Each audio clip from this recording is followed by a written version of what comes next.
Hello student, we are going to start with chapter 1 of class 9 that is France की क्रांति। हमारा आज का टॉपिक है 18वीं शताब्दी के उत्तरार्ध में फ्रांसीसी समाज पार्ट 2। तो भाई हम आज पढ़ेंगे जीने का संघर्ष। तो भाई इसमें क्या है हम वो जानते हैं। फ्रांस की जनता सन 1715 में 2.3 करोड़ थी, सन 1789 में बढ़कर 2.8 करोड़ हो गई। परिणामतः अनाज उत्पादन की तुलना में उसकी मांग काफी तेज बढ़ी।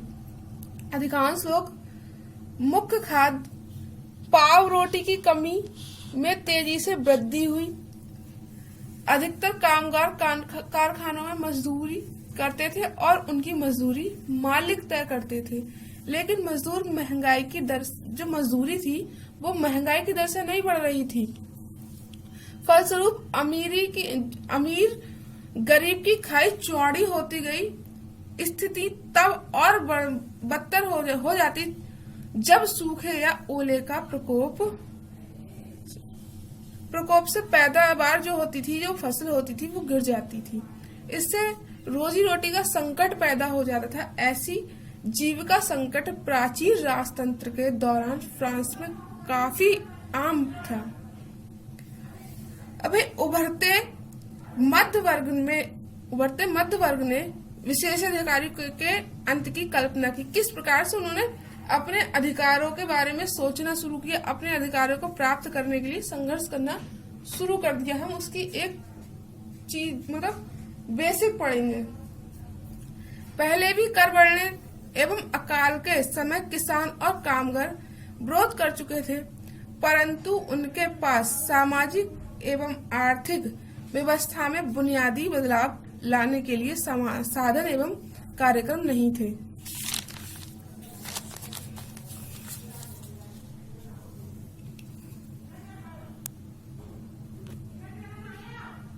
ये जिम्मेदारी तीसरे स्टेट के उन समूह ने उठाई जो समृद्ध और शिक्षित होकर नए विचारों के संपर्क में आ सकते थे। 18वीं शताब्दी में एक नए सामाजिक समूह का उदय हुआ जिसे मध्य वर्ग कहा गया, जिसने फैलते समुद्र पारीय व्यापार और ऊनी तथा रेशमी वस्त्रों के उत्पादन के बल पर संपत्ति अर्जित की थी। ऊनी और रेशमी कपड़ों का या तो निर्यात किया जाता था या समाज के समृद्ध लोग उसे खरीद लेते थे।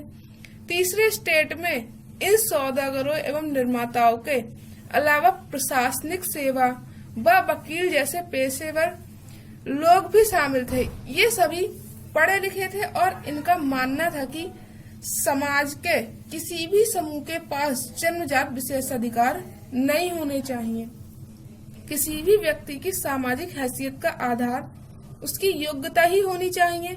स्वतंत्रता, समानता, नियमों तथा समान अवसरों के विचार पर आधारित समाज की यह परिकल्पना जॉन लॉक और जॉक रूसो जैसे दार्शनिकों ने प्रस्तुत की थी। अपने टू ट्राइजेज ऑफ गवर्नमेंट में लॉक ने राजा के दैवीय और निरंकुश अधिकारों के सिद्धांत का खंडन किया है। दैवीय अधिकार क्या होते हैं? और जब राजा निरंकुश था, फ्रांस के ही बात करते हैं। जो शासक था वह अपने आप को दैवीय अधिकारों का स्वामी मानता। वह कहता था मैं राजा हूँ, क्यों हूँ, तुम क्यों नहीं हो, तुम नहीं हो इसका मतलब मैं राजा हूँ। मुझे ऊपर से ही भगवान ने ऐसा सोचकर इस घर में पैदा किया कि भाई मैं राजा बनूं। भाई वो कहता था भाई मैं देवी अधिकारों का स्वामी हूँ, उसने मुझे राजा बनने के लिए तो पैदा किया, इसीलिए मैं राजा हूँ। तुम्हें करता तो तुम राजा, तो तुम्हें क्यों नहीं किया? क्योंकि तुम राजा नहीं थे। और भाई जब मैं हूँ तो भाई मेरे पास सारे अधिकार हैं। तो भाई ऐसे क्या था, जो वहां का शासक था वो अपने आप को दैवीय अधिकारों का स्वामी मानता था। इसका खंडन लॉक ने कर दिया। रूसो ने इस विचार को आगे बढ़ाते हुए जनता और उसके प्रतिनिधियों के बीच सामाजिक अनुबंध पर आधारित सरकार का प्रस्ताव रखा। मॉन्टेस्क्यू ने the spirit of the laws नामक रचना में सरकार के अंदर विधायिका, कार्यपालिका और न्यायपालिका के बीच सत्ता विभाजन की बात कही। जब संयुक्त राज्य अमेरिका में 13 उपनिवेशों ने ब्रिटेन को खुद को आजाद घोषित कर दिया तो वहां इसी मॉडल की सरकार बनी। फ्रांस की राजनीतिक चिंतकों के लिए अमेरिकी संविधान और उसमें दी गई व्यक्तिगत अधिकारों की गारंटी प्रेरणा का एक महत्वपूर्ण स्रोत थी।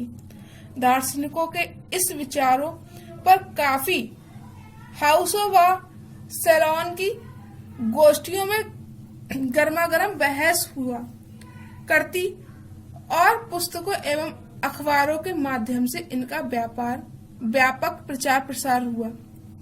पुस्तकों एवं अखबारों को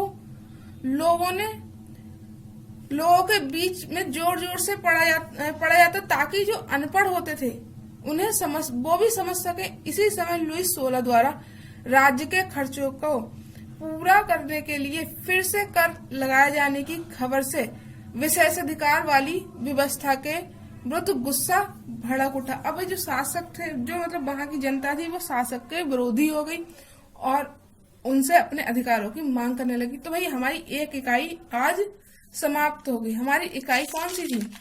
18वीं शताब्दी के उत्तरार्ध में फ्रांसीसी समाज। आज ये इकाई समाप्त हो गई।